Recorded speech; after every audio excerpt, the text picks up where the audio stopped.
What if you could plant something once, just once, and have it come back bigger, fuller, and more beautiful every single year without replanting, without spending more money, and without starting over from scratch every spring? That's not a gardening fantasy. That's exactly what perennials do. And the 10 plants I'm sharing with you today don't just come back. They spread, they fill in, they multiply. And within 2 to 3 seasons, they will make your garden look like it took years of professional effort to create. If you are tired of replanting annuals every year and watching your money disappear into the ground, this video is going to change how you garden permanently. Stay with me. Hey everyone, welcome back to the channel where we help you build a garden that works smarter, not harder. I want to be honest with you about something. For the first few years I gardened seriously, I spent a small fortune every spring at the garden center. Flats of annuals, bags of bedding plants, trays of impatiens and petunias. Beautiful for a season, gone by frost, and I'd be back at the register the following May doing it all over again. The shift that changed everything for me was committing to perennials. Not just any perennials, the right ones. The ones that establish quickly, spread generously, suppress weeds on their own, and return every year with more vigor than the year before. The ones that, within a few seasons, make your garden look genuinely abundant and established rather than sparse and newly planted. Today, I'm giving you my top 10. These are plants I have personally grown, watched fill in, and relied on season after season.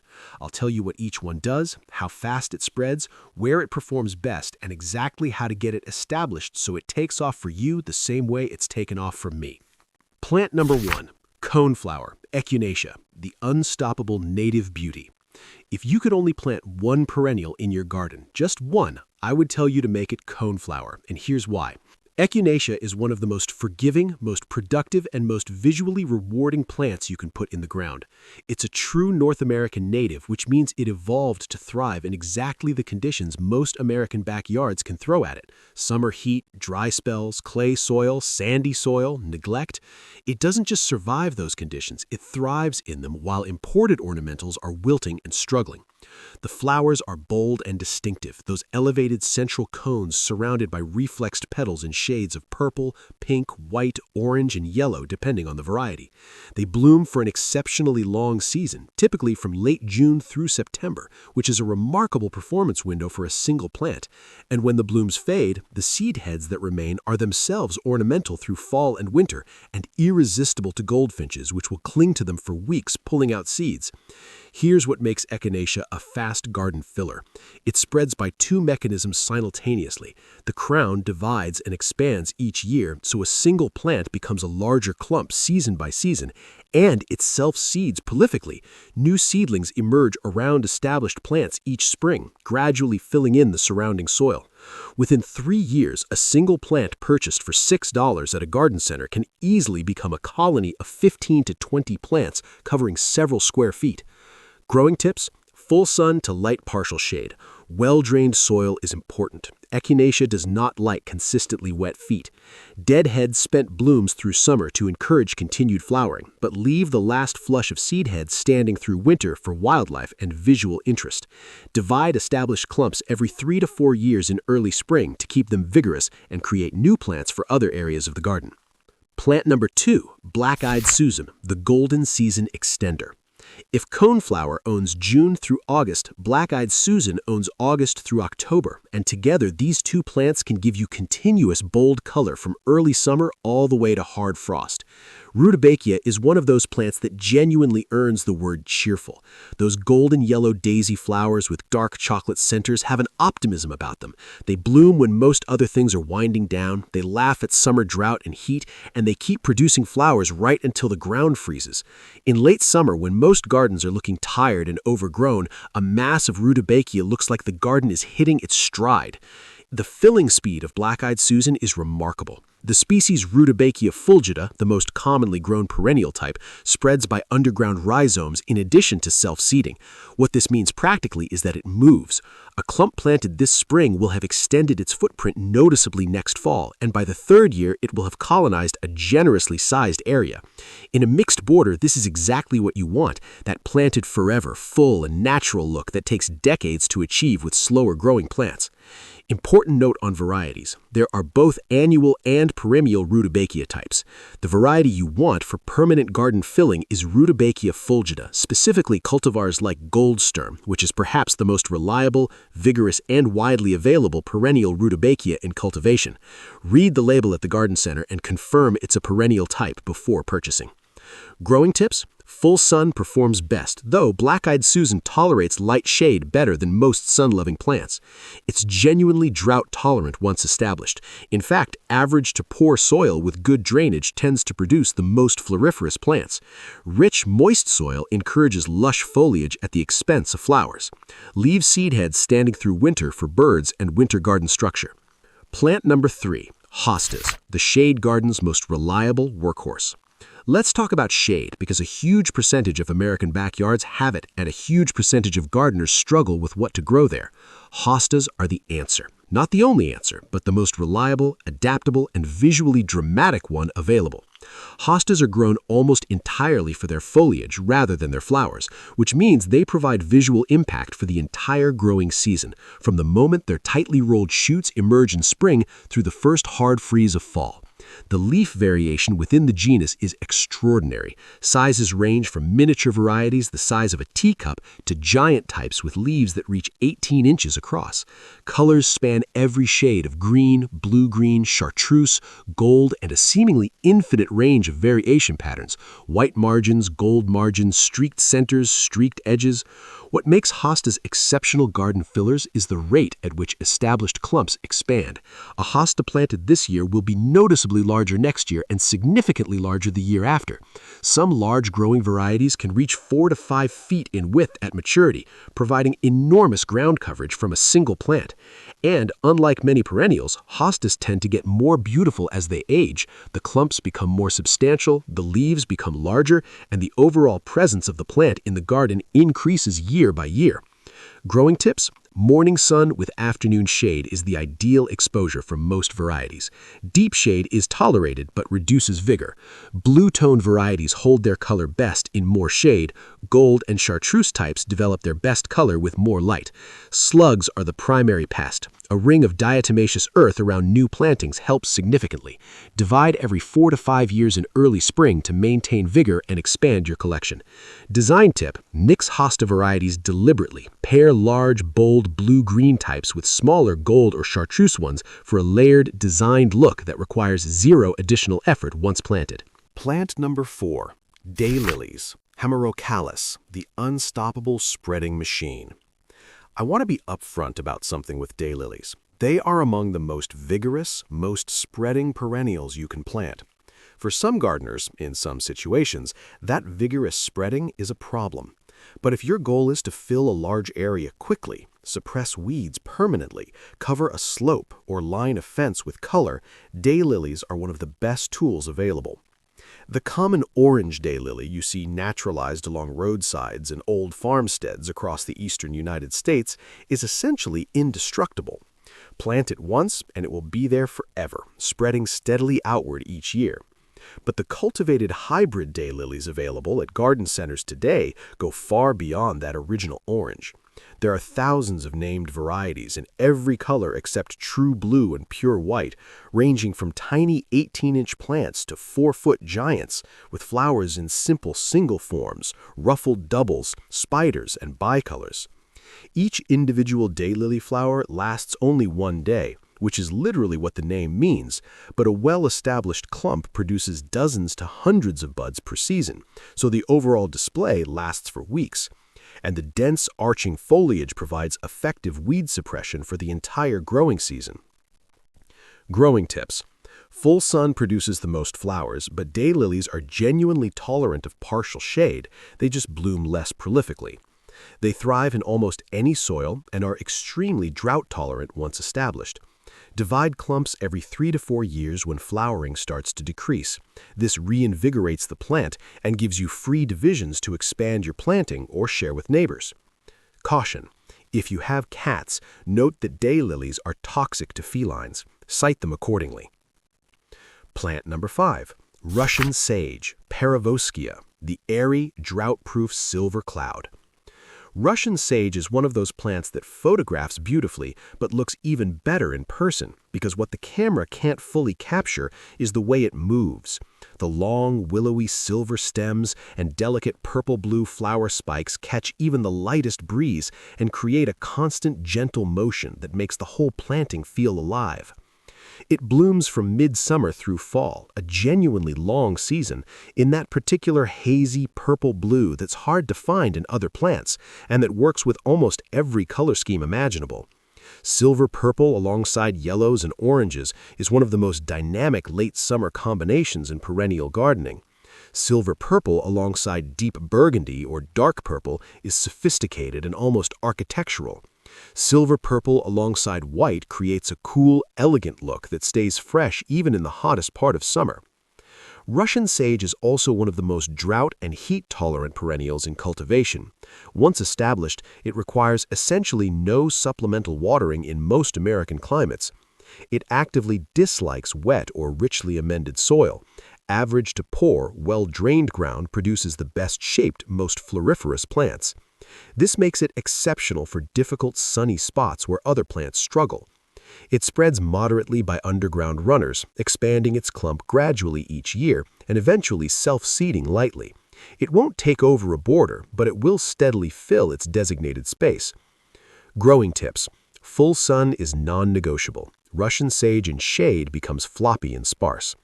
Cut stems back hard in early spring to about 6 inches above ground to encourage fresh, upright new growth. Without this annual cutback, the plant becomes woody and open at the base. Deer and rabbits largely leave it alone due to its aromatic foliage, a significant practical advantage in areas with heavy wildlife pressure. Dollar green number 6. Catmint, the low-maintenance, long-blooming border filler. If you want a perennial that essentially takes care of itself, blooms for an extraordinarily long season, suppresses weeds through dense mounded growth, and looks charming in almost any garden style, catmint is your plant. Nepeta forms a soft, spreading mound of gray-green aromatic foliage covered in small lavender-blue flower spikes from late spring through early summer. And here's the trick that doubles its performance. Cut it back by about half immediately after the first flush of bloom fades, a job that takes about 2 minutes with a pair of head shears, and it will rebound with a second full flush of bloom in late summer. Some gardeners get a third flush in fall with a second cutback. Effectively, with minimal intervention, catmint is a 3-season bloomer. The mounding, spreading habit is what makes it such an effective garden filler. Plants spread 2 to 3 feet across at maturity, covering a generous area of ground and crowding out weeds naturally. Along the front of a border, catmint creates the kind of soft, slightly spilling edge that looks like a garden designed by someone with decades of experience. It's that specific combination of control and relaxed informality that's very hard to achieve with more upright or formal plants. Growing tips. Full sun to partial shade. Well-drained soil. Catmint is drought-tolerant and dislikes wet conditions. The cutback after first bloom is the one essential task. Skip it and you get a second season. Do it consistently and you get a garden that looks like it blooms non-stop. Divide every 3 to 4 years in early spring to reinvigorate and expand. Design tip. Catmint along a path edge paired with upright plants like Salvia or Agastache or ornamental grasses behind it creates a layered border effect that looks complex but requires minimal maintenance. Plant number 7. Creeping Phlox, the spring carpet that covers everything. There is one moment in spring when a well-established planting of creeping phlox stops every single person who walks past it. The plant is in bloom, covering every inch of its allotted space in a solid sheet of color. Pink, magenta, lavender, white, or bicolor depending on variety, and it looks almost unreal, like someone laid a floral carpet over the soil. That moment is the payoff for a plant that asks almost nothing from you the other 48 weeks of the year. Creeping phlox is a low-growing, mat-forming evergreen, and that last word is important. Unlike many perennials that disappear entirely in winter, creeping phlox maintains its dense green mat through the cold months, providing year-round ground coverage and weed suppression. It grows 6 to 8 inches tall and spreads steadily outward, rooting as it goes. filling in slopes, rock gardens, wall tops, and bed fronts with a living carpet that genuinely requires no maintenance beyond the occasional trim after bloom to keep it tidy. The spreading rate is steady rather than aggressive. You can expect 6 to 12 inches of outward growth from an established plant per season, which means a single plant fills a square foot or two per season. Combine several plants spaced 18 inches apart, and within 2 seasons you have a solid, weed-proof carpet. Growing tips. Full sun is preferred for the best bloom density. Well-drained soil is important. Creeping phlox on a slope or slight elevation performs better than in flat, moisture-retaining ground. Trim lightly after bloom with head shears to keep the mat dense and tidy. Divide every 4 to 5 years in early spring by lifting sections and replanting. Plant number 8, Astilbe, the feathery showstopper for shade and moisture. Most shade-tolerant perennials offer either interesting foliage or flowers. Astilbe offers both, and it blooms at a time of year when most shade gardens are at their most flowerless and most in need of color. Astilbe produces tall, feathery plumes, technically called panicles, in shades of white, cream, pale pink, hot pink, coral, red, and lavender, rising anywhere from 18 inches to 5 feet above the plant, depending on variety. The bloom season spans from early summer through midsummer, depending on the cultivar, and by deliberately selecting early, mid, and late season Astilbe, you can have continuous Astilbe bloom in 8 to 10 weeks in a shaded garden. And the foliage is genuinely attractive, deeply cut fern-like glossy leaves that look fresh from emergence in spring through frost in fall. Even after the plumes fade and dry to a warm biscuit brown, they remain ornamental through fall and are best left standing rather than cut back. Astilbe spreads by expanding crowns and occasional self-seeding, gradually building into substantial clumps that fill shaded areas with lush, weed-suppressing growth. It particularly excels in moist conditions, along the edges of water features, in low areas that stay consistently damp, or in shade gardens that receive regular irrigation. Growing tips. Partial to full shade. Morning sun with afternoon shade is ideal. Consistent moisture is the single most important cultural requirement. Astilbe in dry shade declines rapidly. Amend soil with generous organic matter at planting to improve moisture retention. Divide every 3 to 4 years in early spring when the center of the clump begins to reduce vigor. Plant number 9, Salvia, perennial types, the butterfly magnet that never stops. When most gardeners hear salvia, they think of the annual red salvia planted in front of gas stations and shopping centers everywhere. Forget that image entirely. The perennial salvias, particularly Salvia nemorosa varieties like Caradonna, May Night, and East Friesland, are a completely different experience.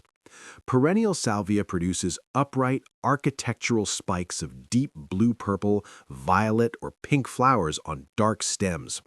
The flower spikes have a formality and presence that reads as designed and intentional in any border setting. And the wildlife response is extraordinary. On a warm summer day, established perennial salvia will be covered in bumblebees, honeybees, and butterflies essentially from morning to evening. For pollinators, these flowers are a primary food source. Like catmint, perennial salvia responds dramatically to the shearback technique. Cut spent flower spikes back to the basal foliage immediately after first bloom, and you will get a strong second flush of flowers.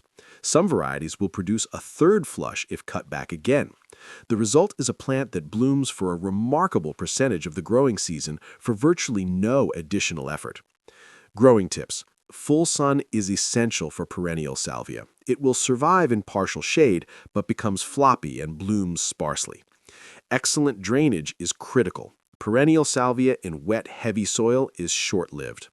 It thrives in average to lean soil, resists the urge to fertilize heavily. Spreads by clump expansion and light self-seeding. Hardy in zones 4 through 9, depending on variety.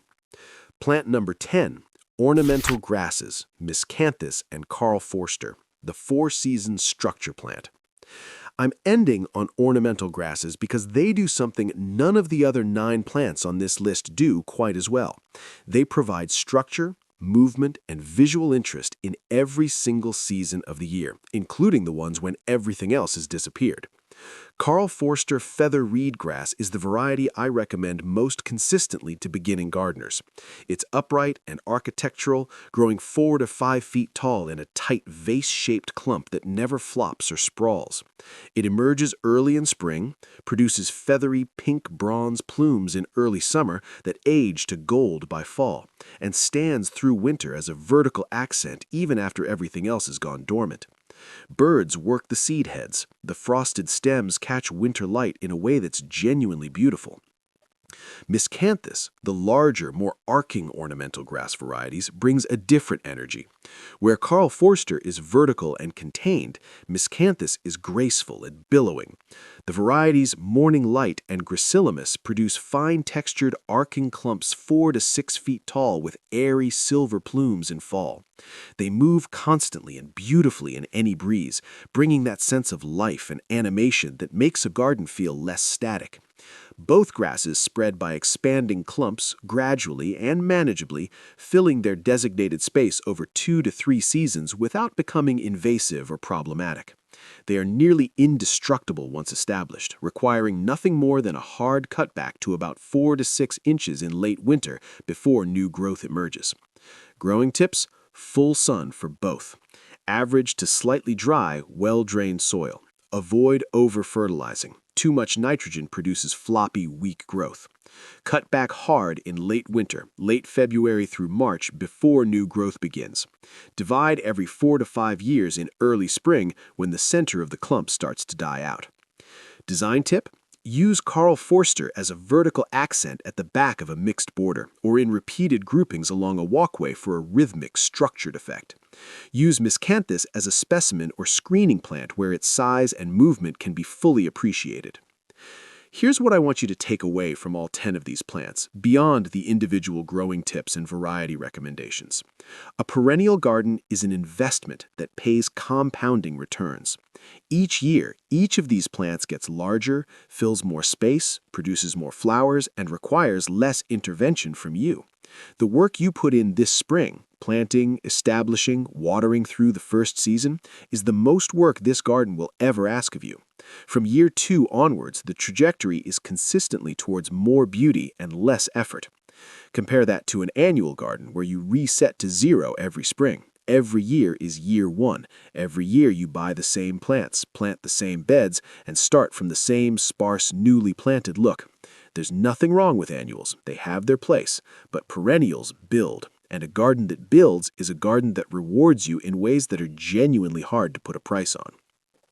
The 10 plants I've shared today cover sun and shade, spring through fall, bold color and subtle texture, fast spreaders and slow colonizers.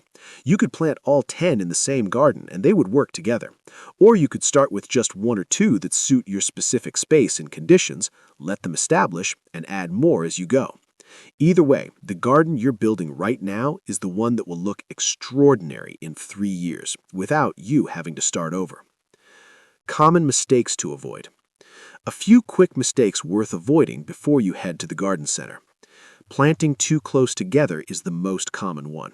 Perennials fill in. That's literally their best quality. Give them the space the plant tag recommends, even if the border looks sparse in year 1. Trust the process. Skipping the first season watering. Perennials are drought tolerant once established, but that phrase, once established, is doing a lot of work. The first full growing season after planting, consistent watering is critical. Don't let new transplants dry out completely. Establish them properly, and they'll reward you with genuine independence from year 2 onwards. Choosing all-season bloomers. Select plants that bloom at different times through the season so you have continuous color from spring through fall. The 10 plants in this list span early spring through hard frost. Use that range deliberately. All right, 10 perennials, every season covered, sun and shade, fast filling, and long-lived. Now I want to hear from you. Drop a comment right now and tell me, which of these 10 are you planting first? Are you starting with Coneflower and Black-Eyed Susan for a sunny summer border? Hostas and Astilbe for a shady spot? Or are you going for the ornamental grasses to add some year-round structure? Tell me in the comments. And if you already grow any of these, tell me how they're performing in your garden. I love hearing real-world results from real gardeners. If this video gave you a clearer picture of what perennial gardening can do for your yard, hit the like button. It genuinely helps this channel reach more gardeners who are ready to make this shift. And if you haven't subscribed yet, click that button and the bell icon right now. We post new videos every week on practical gardening, budget-friendly ideas, and the plants and techniques that actually work. Plant once, enjoy forever. Go make it happen. See you in the next one.